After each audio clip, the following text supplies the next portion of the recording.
Overtime, sponsored by Michael's Italian Feast. Welcome back to Sports Extra Overtime. Time now to take a deeper dive into the games of the night. We welcome in John Camosa. He's at our studio. He just called that Peoria High Normal Community game with Clutch Sports Media. You can follow him on Twitter at JCOM91. Tonight's game won by the Iron 42-38. In a game where better than 70 points were scored, we're going to talk about Normal Community's defense really being the difference. Yeah, you would think a lot of points scored, but Normal Community came up really big on defense. They picked off Tino Geis 4 times and then also stopped Peoria High on 4 two-point conversions. So ultimately, that defense played a big factor, which Normal Community's been doing all year long. All right, when we see the highlights here, we're also going to be talking about Eddie Clark, a big game offensively for the Lions, and also Chase Mackey, a giant game for Normal Community. Yeah, I mean, Chase Mackey's been so hard to slow down this year. 4 rushing touchdowns and 2 passing touchdowns in the air. I mean, he's been that key to Normal Community's success. And then you can't discredit Eddie Clark. 3 touchdowns in the first half. He was unbelievable on the ground to really get that Peoria High offense rolling. And this was a game that really lived up to the hype, didn't it? It certainly did. I mean, Big 12 matchup almost felt like a Big 12 conference title game. 2 state-ranked teams. Normal Community kept their undefeated record on the line and remained perfect on the season at 6-0. Some of the game was played in the rain. It was under the Friday night lights at Peoria Stadium. This is high school football at its best, right? It really is. I mean, October 1st, heavy rain, a lot of wind. It certainly lived up to the hype. A big crowd, too. It was a great game. And these two teams are far from done. We're going to hear from Normal Community and Peoria High the rest of the season. Thank you, John, for your analysis of that big game tonight at Peoria Stadium. Now with a look at a huge game in the Mid-Illini Showdown, let's go across the studio to Matt McLean.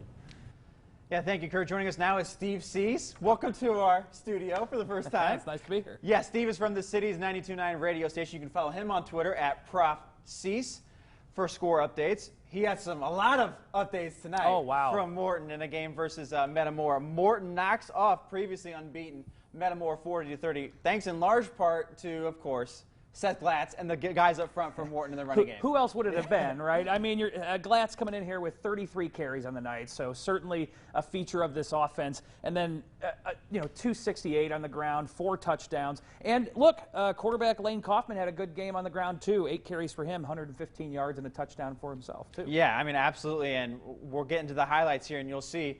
Metamora was trying to stay in the game. Morton was kind of relentless with their ground attack, keep winning the time of possession battle. But, I mean, Metamora, offensively, they were struggling a little bit at times tonight. Yeah, and obviously the Redbirds prefer to pass the ball, and when it pours rain for the first half hour before the game, that's going to affect the passing game. Connor Willerton just 13 for 19 tonight, $172 through the air, but he was sacked 6 times, including a sack for a fumble as well. And running back Ethan Petrie, who, with all the rain, probably would have been a feature, unfortunately injured early on in the second quarter. So you're looking at a team that was playing from behind without their starting running back, and it was really uphill sledding for Metamora all game long. Yeah, and Petrie's such a critical part of that team as well and what they do offensively, so we'll keep an eye on that, monitor that as well. And Steven, final 20 seconds, Morton's defense and special teams tonight was pretty great as well. Yeah, honestly, it was all 3 phases. I mean, we talked about the 6 sacks by the defense, 2 forced fumbles as well. Also special teams. Morton came out from halftime, and Connor Hines with an 87-yard kick return to start that second half. Really put that game out of reach from that point forward. And now this kind of opens things up in the Mid-Illini Conference race now. Metamora with their first loss. Obviously, Washington a big win at Pekin tonight, so things are kind of opening back up just when we thought maybe it was over. And look, Morton's toughest part of their schedule is behind them. Right. They're looking at like a few more wins before they get to the playoffs, and could be a pretty good team heading in there. No doubt. Thanks a lot, Steve. Thanks for your analysis. We'll see our Friday night correspondents right here every week on Sports Extra Overtime. We'll be right back after the break.